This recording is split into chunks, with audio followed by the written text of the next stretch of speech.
வணக்கம். 2025 ஜூலை 11 வெள்ளிக்கிழமை அதிகாலை நிலவர 2 நிமிட வானிலை ஆய்வறிக்கை. அதிகாரப்பூர்வ வானிலை அறிக்கைக்கு இந்திய வானிலை ஆராய்ச்சித்துறை அறிக்கையை பார்க்கவும். நேற்று சிவகங்கை, புதுக்கோட்டை, சேலம், தருமபுரி, மேலும் கடலூர், அரியலூர், மயிலாடுதுறை உள்ளிட்ட மாவட்டங்களில் மழை. இன்றைக்கு நேற்றைய விட கூடுதல் மாவட்டங்களில் மழை இருக்கும். மாலை இரவு 1 மணி நேரம் ஒவ்வொரு இடத்துலையும் மழை இருக்கும். இன்றைக்கு டெல்டா மாவட்டங்களுக்கும் மழை வாய்ப்பு தெரிகிறது. உறுதியாக மயிலாடுதுறை முதல் திருவள்ளூர் வரைக்கும் கனமழை தெரிகிறது. புதுச்சேரிக்கு வடக்கே நள்ளிரவு நல்ல மழைப்பொழிவு தெரிகிறது. இன்றைய மழைப்பொழிவை விட நாளை பரப்பிலும் அளவிலும் நேரத்திலும் கூடும்.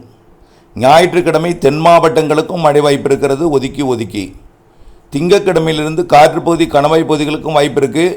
வரக்கூடிய 15ஆம் தேதிக்கு மேல் புதிய காற்றழுத்த தாழ்வு நிலை வங்கக்கடலில் உருவாகி தமிழ்நாட்டின் கரையோரத்தில் வளிமண்டல சுழற்சி ஒன்று அமைந்து கொண்டு கடலோரம் வெப்பசலன மாலை இரவு இடிமழை பொழிவையும், கேரள எல்லையோரம் இன்று தொடங்கக்கூடிய தென்மேற்கு பருவமழை படிப்படியாக அதிகரித்து 13ஆம் தேதி மேலும் அதிகரித்து 14-15 மேலும் அதிகரித்து 16ஆம் தேதியிலிருந்து 20ஆம் தேதி வரை தென்மேற்கு பருவமழை நல்ல ஒரு வலிமை பெற்றிருக்கும்.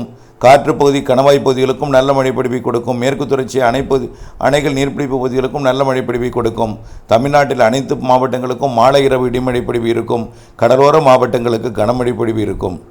ஆக நாளுக்கு நாள் மழைப்பொழிவின் பரப்பும் அளவும் அதிகரிக்கும், நேரமும் அதிகரிக்கும். வரக்கூடிய நாட்களில் மழைப்பொழிவு ஒதுக்குதல் குறையும். அப்படியே ஒதுக்கினாலும் அடுத்தடுத்த நாட்களில் ஒதுக்கி இருக்கக்கூடிய இடங்களில் மழைப்பொழிவு கொடுக்கும். எல்லா நாளும் மாலை இரவு மழைப்பொழிவு தான். மேற்கு தொடர்ச்சி மலையில் எந்த நேரம் வேணாலும் மழையாக மாறிவிடும். தொடர்ந்து வானிலை அறிக்கையுடன் இணைந்திருங்க. நன்றி.